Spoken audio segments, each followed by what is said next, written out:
Em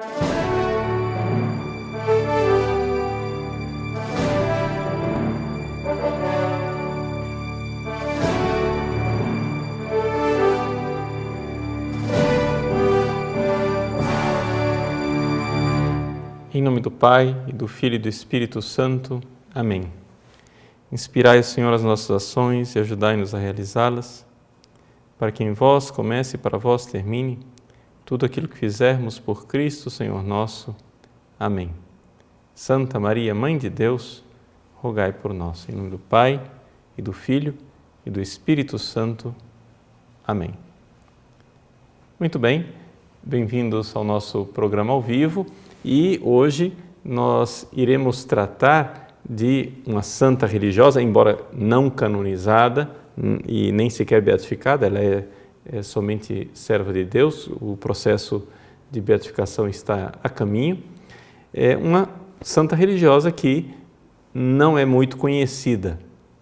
Trata-se de uma religiosa espanhola que depois foi para o Equador e lá viveu a sua vida religiosa, Madre Mariana de Jesús Torres. Foi ela quem recebeu as aparições de Nossa Senhora do Bom Sucesso. E é por isso que nós iremos tratar da vida desta religiosa neste programa ao vivo de hoje. Para aqueles que não assistiram o nosso vídeo a respeito de Nossa Senhora do Bom Sucesso e nem ouviram o último testemunho de fé, da festa da apresentação do Senhor, essa aparição de Nossa Senhora do Bom Sucesso é importantíssima. Por quê? Porque no século XVII, portanto, 3, 4 séculos atrás,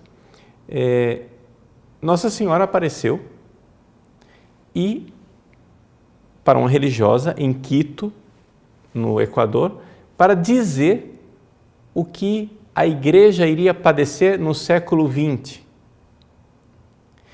E que não somente descreveu com detalhes uma série de acontecimentos futuros, mas disse também que as pessoas que propagassem esta devoção de Nossa Senhora do Bom Sucesso, durante esse tempo de crise da Igreja, gozariam de uma especial proteção.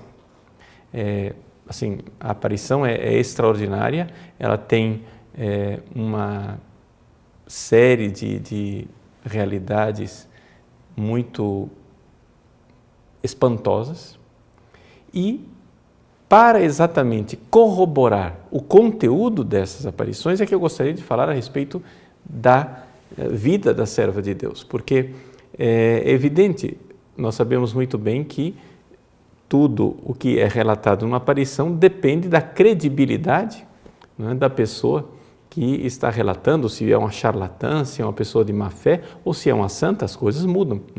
Nós sabemos que as revelações privadas, as aparições de Nossa Senhora, não são revelações que nós temos que crer por fé católica, como se fosse uma palavra da Bíblia ou algo contido no depósito da revelação. Não, é algo que a gente deve aceitar com prudência e deve aceitar na medida em que existem argumentos que nos convencem. Bom, a Madre Mariana, com a sua vida, é uma realidade extraordinária. Começamos do fim, não é? Ela morreu com 72 anos de idade e o seu corpo, durante todo o tempo em que foi velado, parecia ser de uma pessoa que simplesmente dormia. Ela estava com a pele flácida, os membros eram flexíveis, o rosto rosado, parecia dormir tranquilamente. Alguns séculos depois, quando o seu corpo foi exumado, foi tirado da terra, encontra-se que está lá o corpo dela, intacto, incorrupto. Então, já trata-se aí de um indicador muito sério da santidade dela, e não somente da santidade dela. Durante as aparições, Nossa Senhora disse a ela que aquele convento das concepcionistas no Equador seria muito importante para a Igreja e que lá nunca faltariam irmãs santas. Para vocês terem ideia, as 5 fundadoras, não é? Do convento, também elas têm os corpos incorruptos. E não somente isso, inúmeras outras religiosas do convento tiveram os seus corpos incorruptos. Quer dizer, é um fenômeno extraordinário. Não é? Vejam, estamos falando de corpo incorrupto, não de corpo saponificado, não de corpo mumificado. Estamos falando de corpos incorruptos milagrosamente. Ou seja, verdadeiramente um atestado de Deus de que ali há algo de extraordinário naquele convento. Bom, a Madre Mariana de Jesus Torres, né, tem uma vida interessantíssima. Ela está aí à disposição, nós vamos colocar para vocês daqui a pouco o link, a nossa equipe está aí resolvendo os últimos detalhes para colocar esse link no ar, para vocês poderem baixar a biografia dela, que foi feita em 2 tomos, né? São 600 páginas de biografia. Eu mesmo ainda não tive condições de ler tudo, porque só descobri recentemente esse arquivo, já li todo o primeiro tomo, boa parte do segundo, mas não cheguei ao final. O segundo tomo eu dei uma olhada nas partes principais, principalmente das aparições de Nossa Senhora do Bom Sucesso. Mas a vida da mulher é uma realidade extraordinária. Se vê claramente que é uma alma eleita desde o berço. A Mariana nasceu na Espanha no século XVI, portanto, o século em que o Brasil foi descoberto, 1500. Né? Ela, desde cedo, mostrou grandes sinais de virtude, de santidade, de interesse, de grande devoção por Jesus sacramentado. Vários episódios da infância dela mostram a devoção enorme que ela tinha por Jesus sacramentado, o grande sofrimento dela quando houve um incêndio na igreja e ela então não pôde mais adorar Jesus sacramentado porque o sacrário ficava distante da sua casa. Quando finalmente ela, numa idade extraordinária para a época, com 9 anos de idade, recebe a primeira comunhão, ela já tem ali uma experiência mística, né? Uma visão de Jesus, que diz a ela que a escolheu como sua esposa. E ela então decide, aos 9 anos de idade, claramente ser religiosa e se entregar a Jesus. Ela tinha uma tia que era concepcionista. Para quem não sabe quem são as concepcionistas, as concepcionistas são um ramo da família franciscana, ou seja, os franciscanos eles sempre propagaram o dogma da Imaculada Conceição. Nós estamos aqui numa época em que o dogma não havia sido proclamado ainda. Então, os franciscanos propagam esse dogma, depois Santa Beatriz, uma santa portuguesa, resolve então iniciar essa ordem para exatamente se dedicar, né, à imitação de Nossa Senhora como Imaculada Conceição. Bom, então são conventos de vida claramente monástica, né? São como as clarissas. Bom, mas as concepcionistas, então, já existiam na Espanha, na época, e uma tia, né? Madre Maria, uma tia da Mariana, era concepcionista. E o rei Filipe II recebeu um pedido da cidade de Quito, que era colônia da Espanha na época, para que se fundasse ali um mosteiro concepcionista. Bom, tudo certo para fundar esse mosteiro, algumas religiosas então foram designadas para fundar o mosteiro e a pequena Mariana então diz, eu também vou. Como fazer com que uma criança com 9 anos de idade vá para o outro lado do planeta? Bom, o fato é o seguinte, é que por uma série de acontecimentos se adiou a viagem e aos 13 anos de idade, Mariana embarca com a tia para então fundar o mosteiro das concepcionistas, né? O mosteiro de la Limpia Concepción de Quito, né? Limpia Concepción, da Imaculada Conceição de Quito. Bom, no trajeto, atravessando o Atlântico, uma tempestade mas uma tempestade de índole sobrenatural. Por quê? Porque nós não sabemos explicar exatamente o que aconteceu, nós sabemos os relatos das pessoas que viveram aquilo, não é? Que durante a tempestade, então, houve uma aparição de uma serpente com 7 cabeças no mar.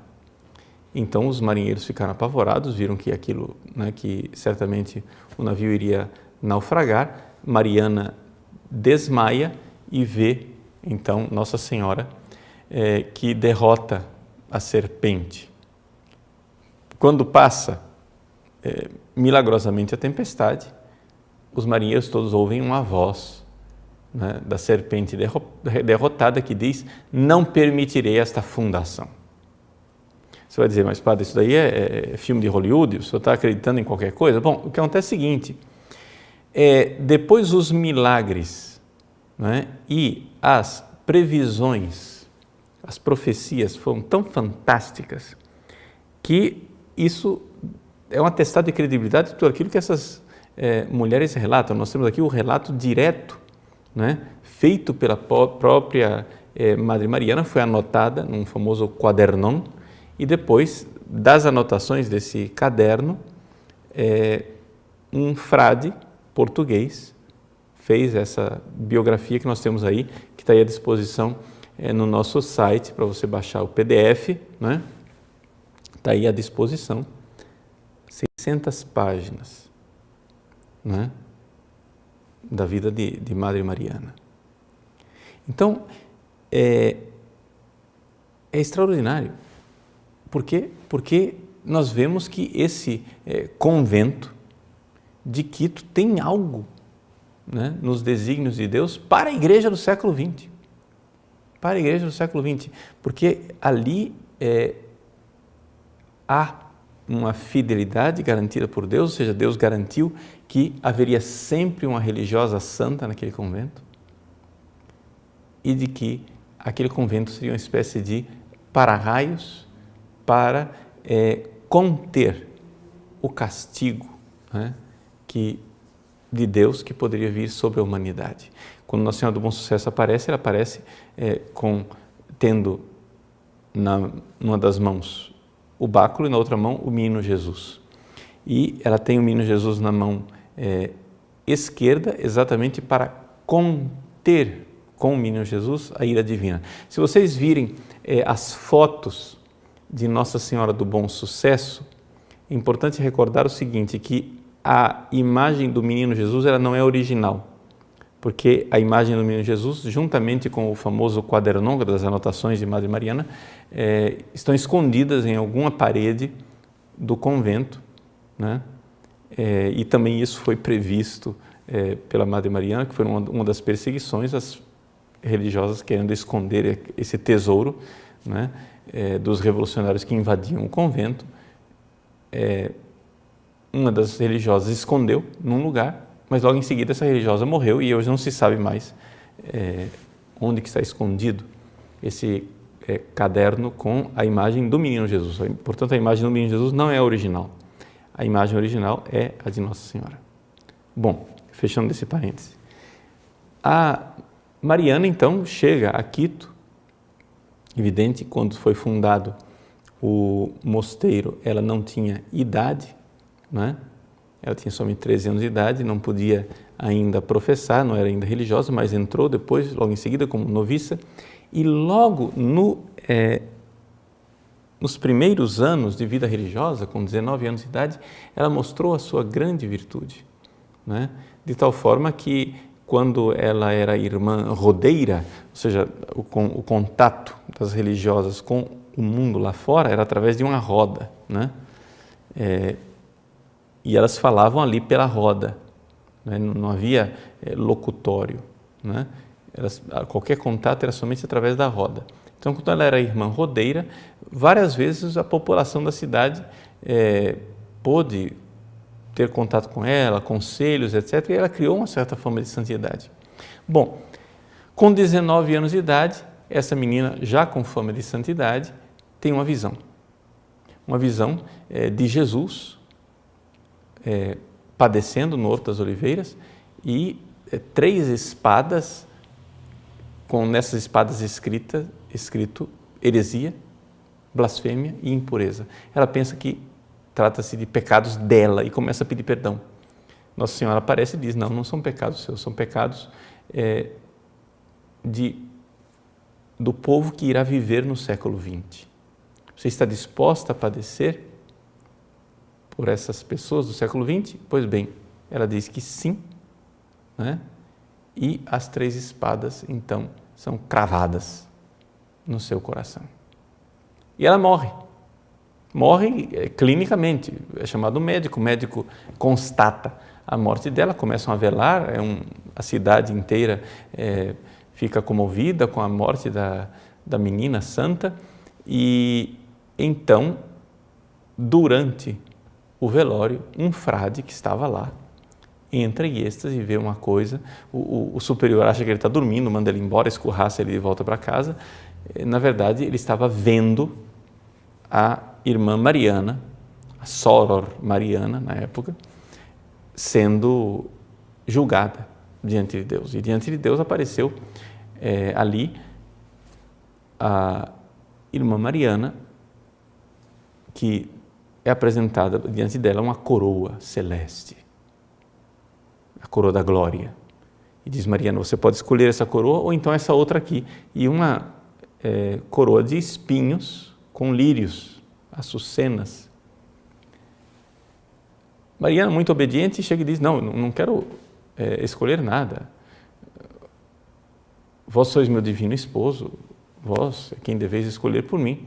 E Jesus diz, não, eu te escolhi como esposa, você tem o direito de escolher. Então Nossa Senhora aparece e aconselha a ela que escolha a coroa de espinhos e volte para a terra para padecer pelas pessoas que irão viver no século XX.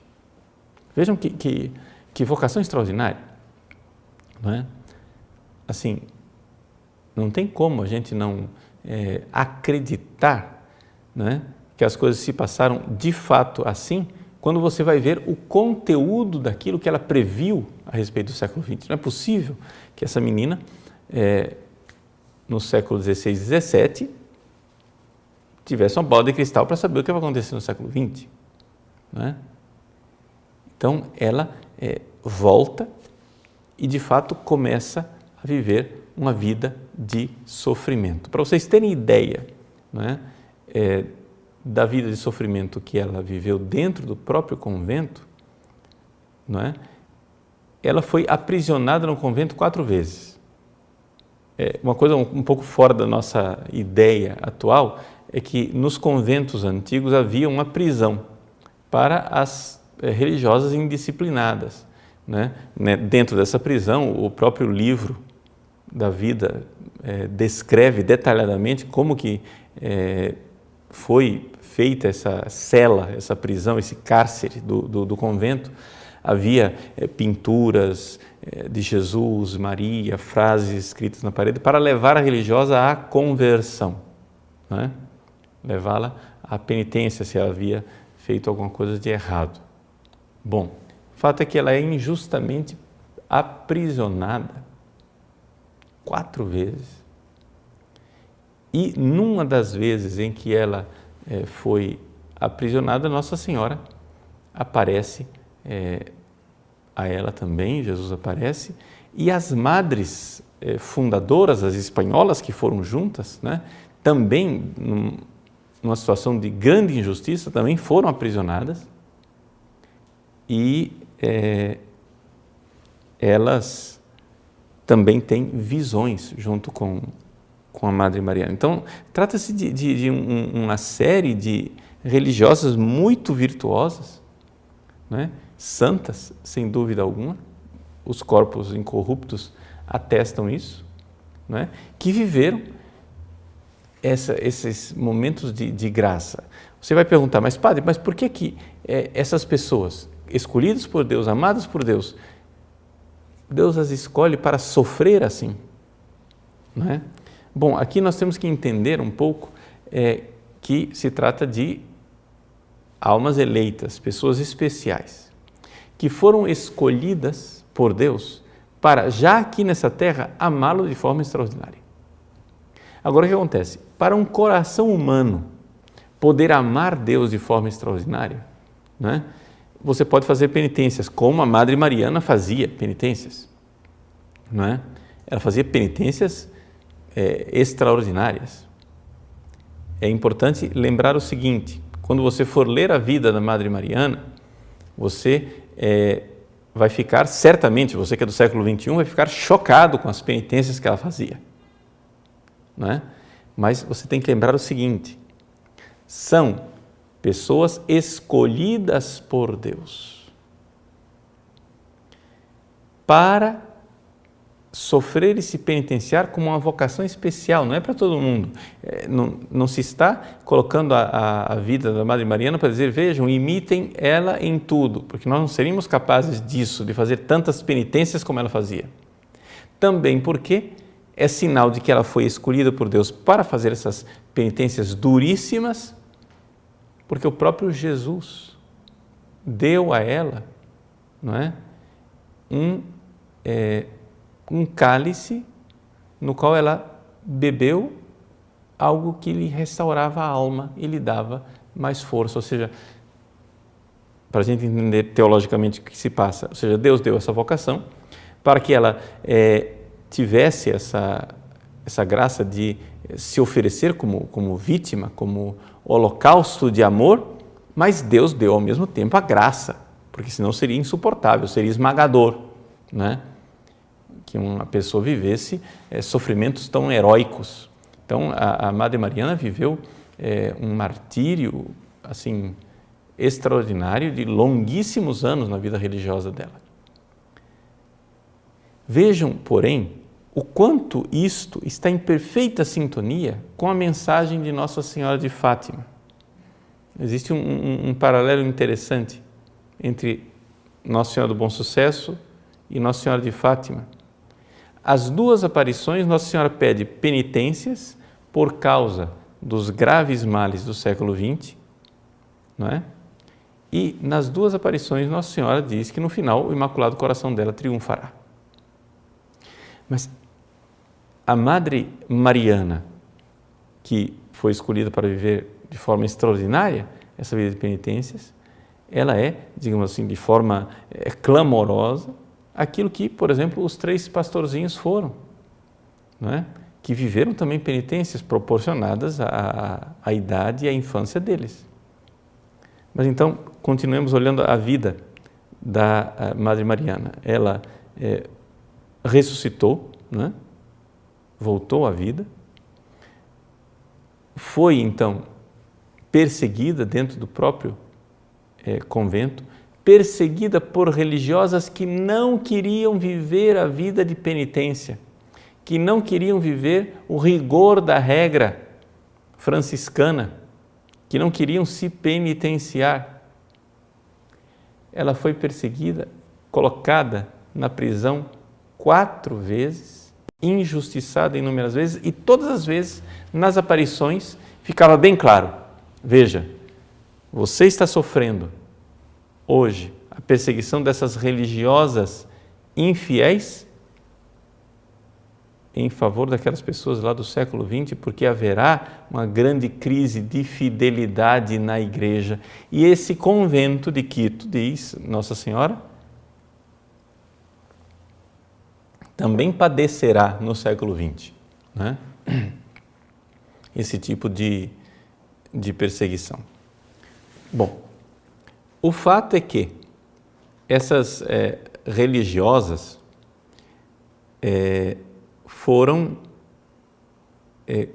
se amotinaram contra a Madre Mariana e, para fazer de uma longa história, uma história curta, elas eram lideradas por uma freira que o biógrafo não diz o nome, ele só apelidou ela de capitã, né? La Capitana, a capitã.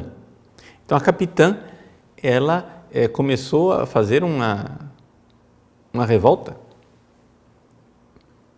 Quando finalmente ela viu que não ia conseguir eleger, né, a priora, a abadesa que ela desejava, ela resolveu então fazer um motim.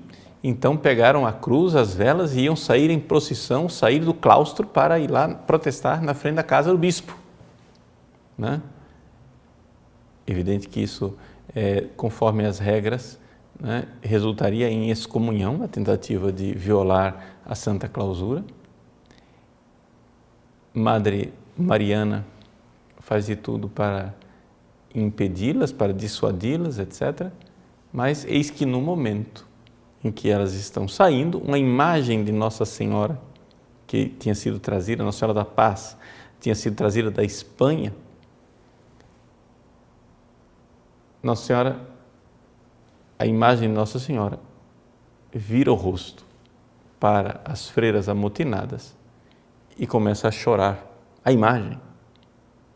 Hoje essa imagem se encontra lá no convento, né, em Quito, no Peru, mas por revolta humana e por soberba daqueles que vieram depois, né, para que não houvesse aquela imagem que parecia reprovar as religiosas, serraram a cabeça da imagem e colaram de volta na posição. Para vocês verem a que ponto, né, chega, mas aquela imagem está lá, com a cabeça cerrada, ainda hoje pode ser vista no convento, como podem ser vistas os corpos incorruptos das fundadoras da Madre Mariana, né? Bom, o fato é que então aquela revolta fez com que a capitana se desse mal. Essa capitana, claramente, Deus revelou que ela iria se perder no inferno, se ela continuasse daquele jeito, revoltada, como má religiosa. Jesus diz claramente que antes ela não tivesse entrado na vida religiosa para viver daquele jeito, ou seja, seria melhor ela ficar no mundo, e que, como religiosa, ela iria ser condenada. A Madre Mariana, tomada pelo amor imenso por ela, pede a Jesus, né, que tire a vida dela, que faça alguma coisa, mas que ela não se perca, que ela não seja condenada ao inferno. Então Jesus se apresenta à Madre Mariana dizendo: tudo bem, eu aceito, mas só que é o seguinte, você vai viver 5 anos em honra das minhas 5 chagas, você vai viver 5 anos aqui na terra, as penas do inferno que a capitana deveria passar por toda a eternidade. Você aceita? Ou seja, eu vou estar ausente, eu vou me ausentar, e você vai viver numa noite escura da alma terrível, não é? Uma noite terrível. É interessante a gente ver, quando a gente olha para o livro das Moradas de Santa Teresa d'Ávila e aquilo que viveu a Madre Mariana, a gente consegue enxergar que claramente Madre Mariana, quando passa por esse momento de inferno durante 5 anos, está vivendo aquilo que São João da Cruz definiu como sendo a noite escura do espírito, né? Nós poderíamos dizer que os momentos de sofrimento intenso que ela viveu na prisão, as 4 vezes que ela foi aprisionada, foi a noite escura dos sentidos para ela.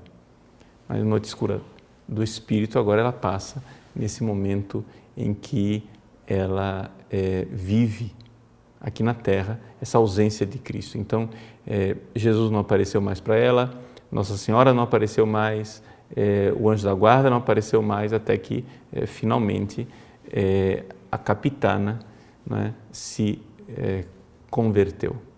E foi terrível, porque ela teve que, durante todo esse tempo, ministrar a capitana que estava na enfermaria, doente. Nenhuma das freiras queria cuidar daquela freira, porque ela estava muito rebelde, um coração muito duro, e ela tratava a Madre Mariana com todos os maus tratos, jogando sopa fervendo na cara de Madre Mariana, todo tipo de insulto, né? E ela, Madre Mariana, sofrendo aquilo tudo por ela e sendo maltratada por ela. Vejam a grandeza, não é? da caridade, como o que é que existe extraordinário na Madre Mariana Jesus Torres, que é a realidade dos santos, é que Jesus vai configurando o coração do santo a ele, ou seja, Jesus foi assim conosco, Jesus nos amou quando nós éramos seus inimigos. Né? Jesus nos amou e Jesus veio padecer o inferno aqui na terra. Né? A ausência de Deus, meu Deus, por que me abandonaste? Para que nós não padecêssemos o inferno. Então essa disposição de amar. Aí você vai chegar e dizer assim, mas padre, mas o cristianismo não é isso, o cristianismo não é esse dolorismo, o cristianismo não é essa espiritualidade crucificada, não, nós somos a religião da ressurreição. Meu irmão, nós somos a religião do amor. E não é possível a criatura humana amar de forma perfeita sem uma purificação. Então, o caminho espiritual, claro, é esse. Você começa fazendo as penitências. E aí chega um ponto em que Deus irá fazer as purificações em você. Primeiro, com a noite dos sentidos, em que você vive uma aridez, aquilo que a gente costuma chamar de aridez. E depois, para aqueles que já estão na via mística, não é? Num estágio mais avançado, é a noite escura da alma. Não é? Então, a noite do espírito, em que realmente Deus se torna totalmente ausente. E aquela pessoa, então, é purificada. Não é? Então, é impressionante isso. É importante a gente ver o quanto Deus vai trabalhando aquela alma para torná-la configurada ao coração de Cristo. Isso para nós que somos iniciantes, né? Na vida espiritual, isso para nós deve nos levar mesmo a uma reflexão de nós vermos o quanto nós não podemos seguir Cristo sem a cruz. Não é? Assim como na educação dos nossos filhos, o mundo moderno está querendo aí passar a lei das palmadas, porque você não pode fazer o mínimo castigo para o seu filho, não é? Assim também espiritualmente.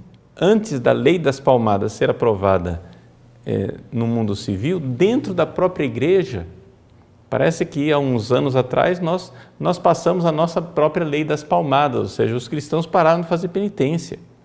Né? Pararam de fazer penitência, ninguém mais sabe o que é aplicar a disciplina, ninguém mais sabe o que é usar um cilício, fazer um jejum, dormir no chão, essas coisas. Quer dizer, nós paramos de nos penitenciar e, por isso, vamos nos tornando pessoas cada vez mais preguiçosas espiritualmente. Nós somos chamados à grandeza, nós somos chamados à santidade. O Concílio Vaticano II disse isso. O Concílio Vaticano II diz que existe uma vocação universal à santidade. Ora, o que é a santidade? Santidade é o amor. Mas como é possível você dizer, não, eu só quero ser um santinho, não quero ser como esses grandes santos? Não, pera lá, não é assim. Por quê? Porque exatamente querer ser um grande santo não é soberba. É o contrário. Se a santidade é amar Deus, você tem que querer amar Deus sem limites. Você colocar limites ao seu amor por Deus é uma coisa tacanha, é preguiça espiritual. Não é? É assídia, é uma preguiça vocacional. Então, nós somos chamados a amar. E se somos chamados a amar, somos chamados a purificar o nosso amor.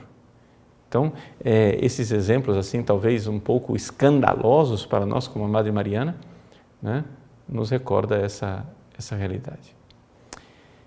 Continuando um pouco a história da vida da Madre Mariana, ela, então, depois que sai desse período de noite escura, né, a Madre Mariana morre pela segunda vez.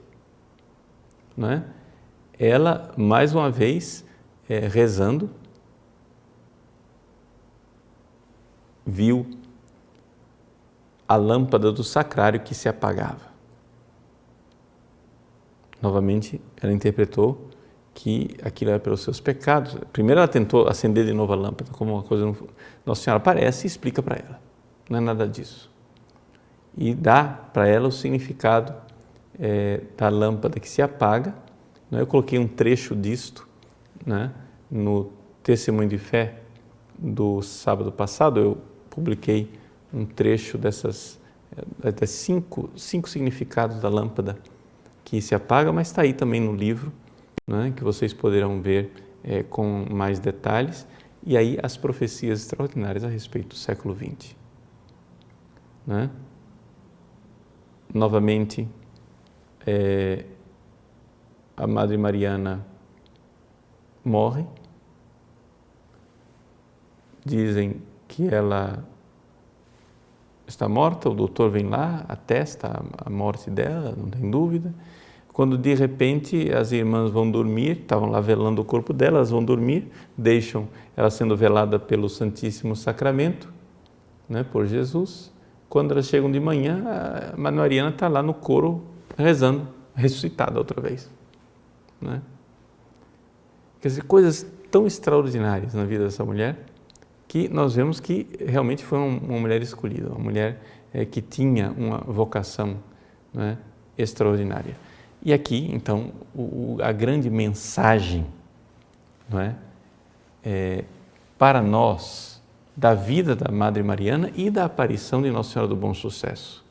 Ou seja, que nós, nestes tempos de infidelidade, devemos nos sentir eleitos por Deus. É uma coisa constante, é aquilo que mais impressiona lendo a vida da Madre Mariana, é essa constância em que ela, no cárcere, na doença, nas dores dela, ela constantemente sabe que foi eleita por Deus e que foi escolhida por Deus para poder amá-lo no meio desses sofrimentos e dessas perseguições. Então, façamos nós a nossa parte, né?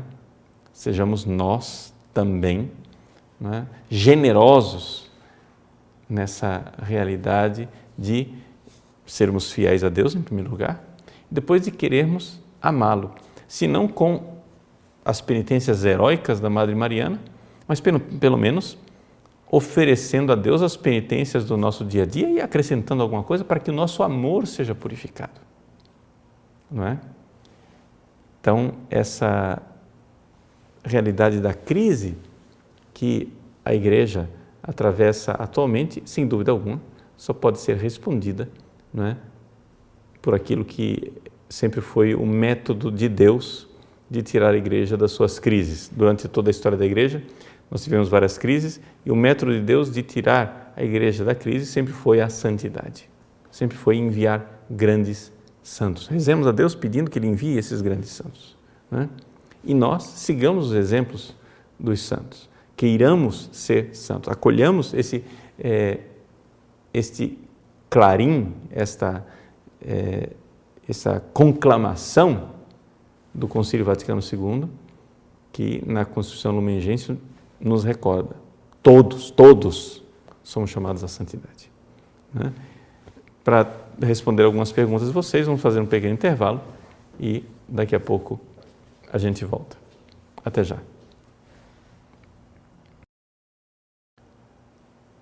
Retornamos então para tentar responder algumas das perguntas de vocês. A primeira pergunta é da Ana Luísa. Padre, por que Madre Mariana ainda não foi canonizada?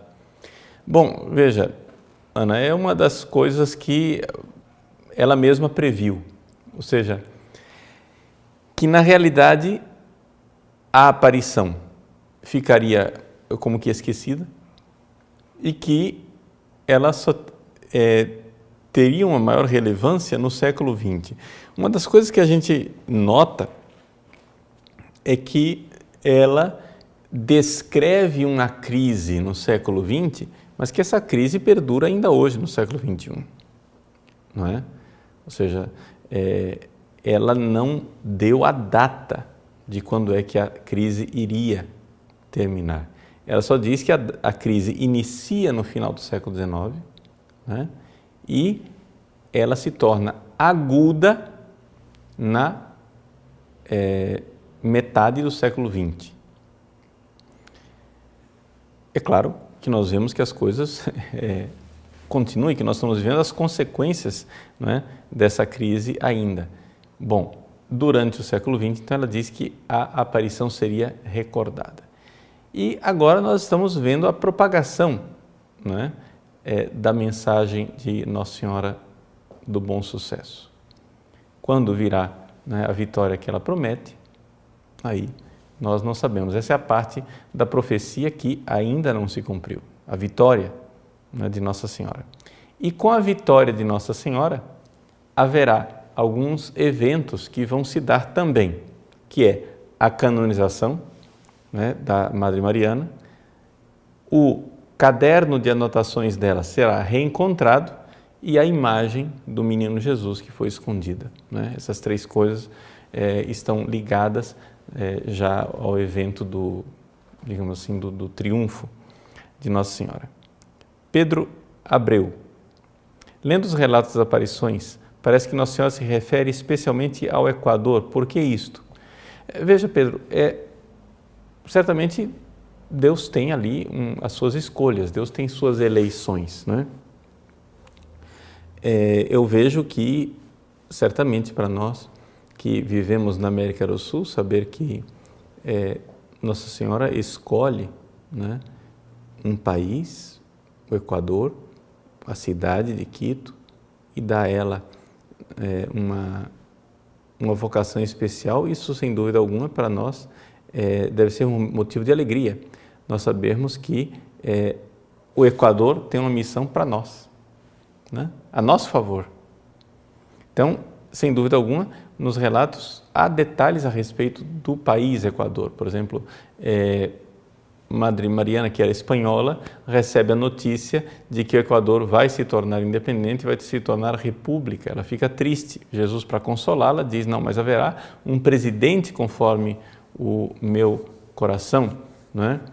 E virá depois o presidente García Moreno, que sem dúvida alguma vai ser devotíssimo, né?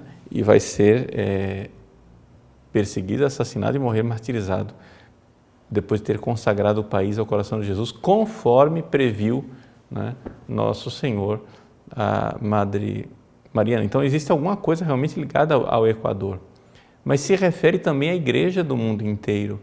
Por quê? Porque Madre Mariana prevê, por exemplo, que será declarado o dogma da Imaculada Conceição no século XIX por um Papa prisioneiro, que foi exatamente, né, Pio IX, que depois da brecha de Porta Pia se declarou prisioneiro no Vaticano.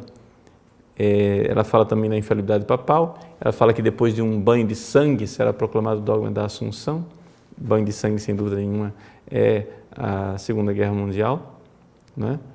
E as coisas que ela descreve do século XX não são só do Equador, são para o mundo inteiro, porque claramente a gente se reconhece naquelas descrições, né? Bom, Padre, sua bênção, eu gostaria de saber se a crise prevista para o século XX tem a ver com a reviravolta do Vaticano II. Bom, veja, Vinícius, isso daqui a gente compreende que toda a crise da Igreja que é vivida hoje, ela é bastante complexa, né? Ela tem, digamos assim, a minha tendência é não simplificar uma coisa que é complexa. A crise atual da Igreja se vive por quê? Bom, em primeiro lugar, nós vemos já que existe, já de muito tempo, não é?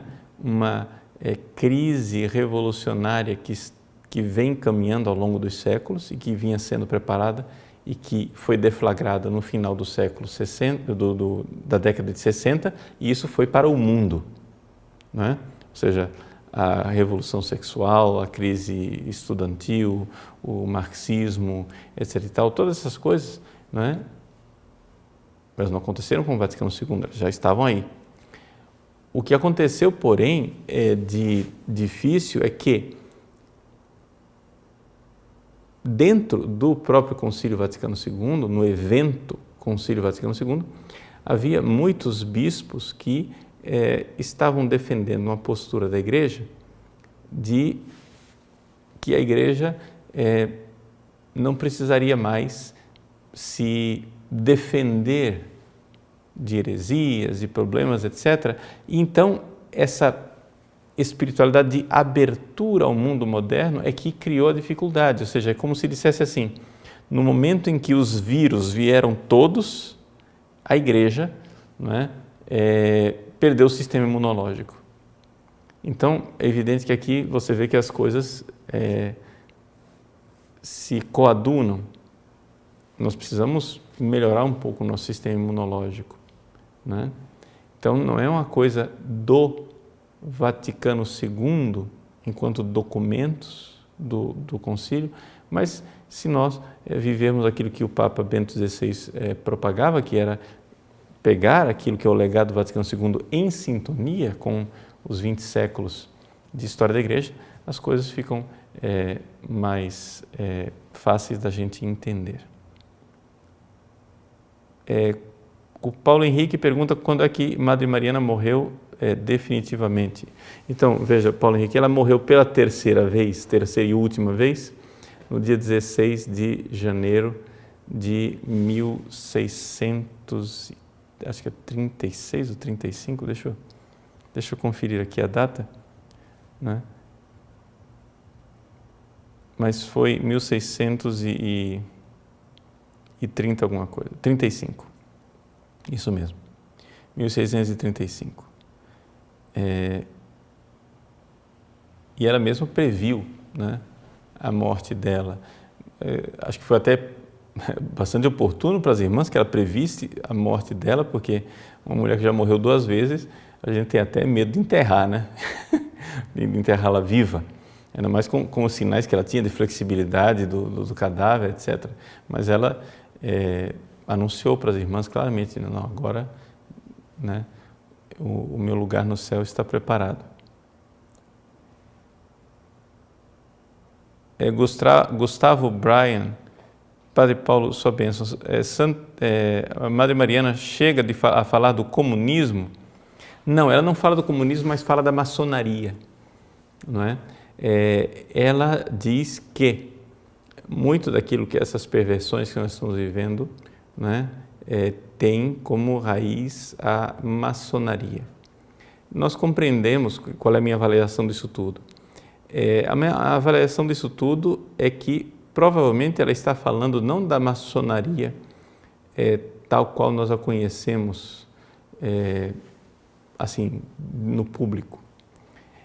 A dificuldade é que existe uma maçonaria dentro da maçonaria, ou seja, uma maçonaria que não é conhecida pelos próprios maçons, né? E que esta sim é que está muito operativa, está muito dentro desses projetos de governo mundial e portanto, dentro desses projetos de corrupção dos valores da família e implantação de leis do aborto, etc., etc. E essa perseguição, sem dúvida alguma, da Igreja, infiltração da Igreja enquanto tal.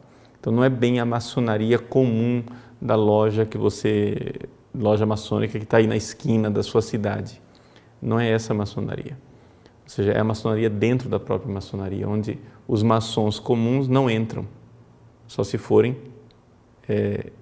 digamos assim, eleitos, né? Se fizerem parte dessa pequena casta que sabe realmente por onde vão os rumos das coisas. Não estou com isso inocentando a maçonaria comum, né? Vocês sabem muito bem qual é a posição da Igreja, né? Que os católicos não podem entrar na maçonaria, tá? Raniel Porfírio, Padre Paulo, como saber se somos eleitos? Veja, Raniel, nós somos eleitos para ser santos, né? Todos nós. Não existe ninguém que foi feito para o inferno, não existe ninguém que foi feito para o purgatório, nós somos feitos para o céu. E se formos para o purgatório, vamos por causa de nossa preguiça de fazer aqui na Terra a purificação que teria sido necessária, não é?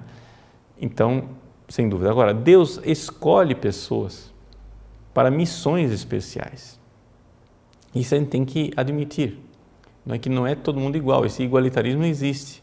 Então, sem dúvida alguma, a Madre Mariana foi eleita para uma coisa extraordinária, para uma missão extraordinária. Uma Santa Teresinha foi eleita para uma missão extraordinária. E assim por diante, né? Nós vamos aos poucos descobrindo qual é a nossa vocação específica, né? E que tipo de eleição nós temos, né?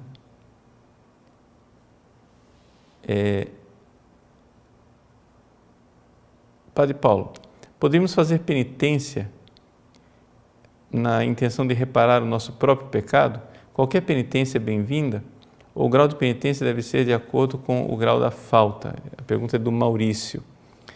Bom, veja, nós precisamos fazer sim penitência pelos nossos pecados, e uma das coisas que as pessoas não se lembram é que nós precisamos continuamente fazer penitência pelos nossos pecados, mesmo os pecados já perdoados. As pessoas acham que assim, eu pequei ontem, então eu faço penitência hoje. Não, mas e os pecados que você cometeu na sua adolescência? Não é? Por quê? Porque existe algo que precisa ser reparado dentro de você mesmo, ou seja, a desordem que você criou com o seu pecado.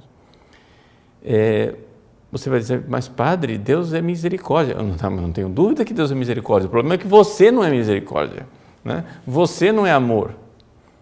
Até quando você vai ficar nessa bagunça de ser egoísta, né? Como é que você quer amar? Não tem como não amar. Não tem como amar sem morrer de alguma forma. Amar é isso, é morrer pelos outros. Né? Então, existem várias formas de penitências. As penitências, por exemplo, corporais, mas a penitência também do amor concreto pelo irmão, né?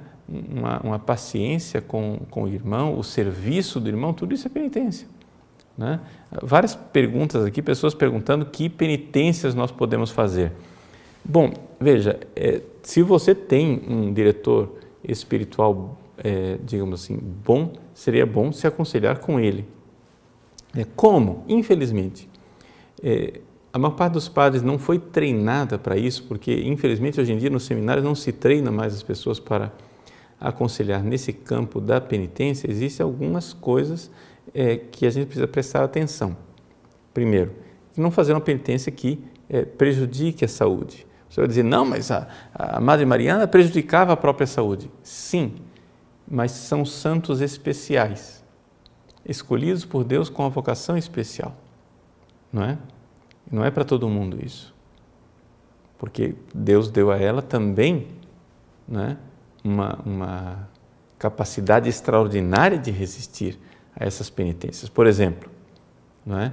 Ela, algumas pessoas perguntam, que tipo de penitência que ela fazia? Ela aplicava disciplina quer dizer se flagelar, né?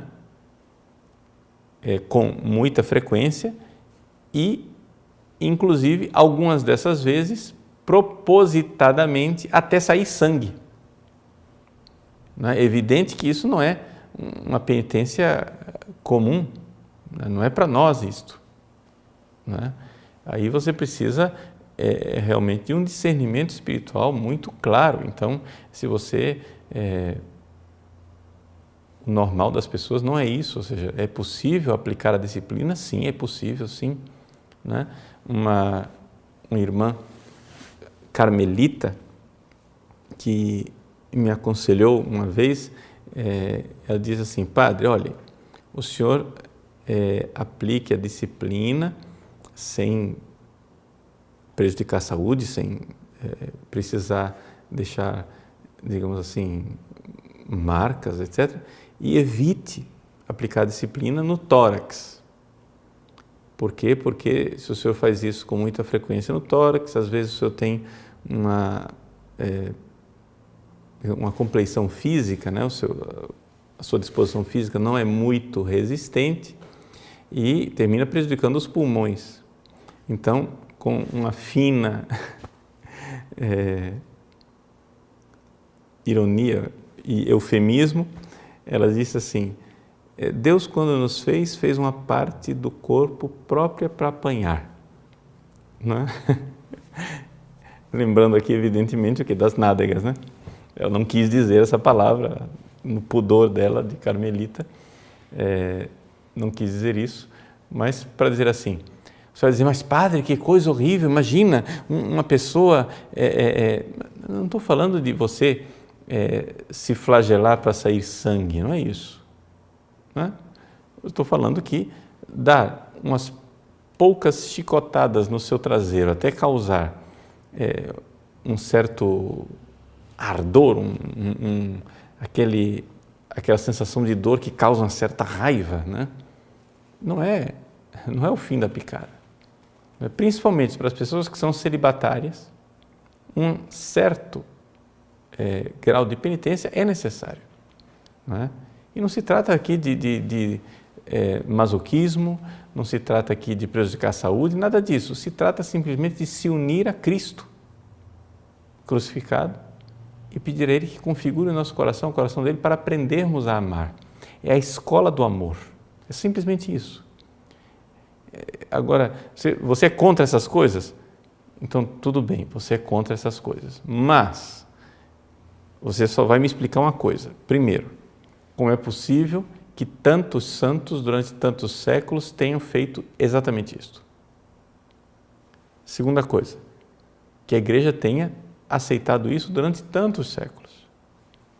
Terceira coisa,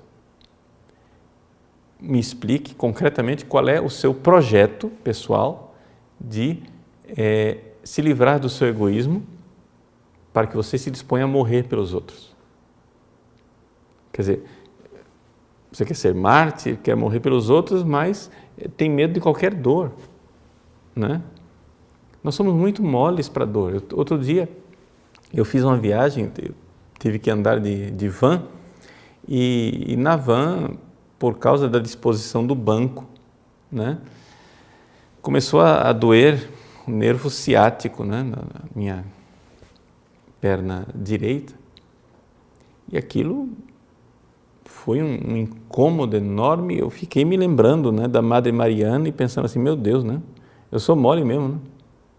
Eu tive que parar no posto, na viagem, né, para tomar um remédio, né, um anti-inflamatório, porque o negócio estava triste, né?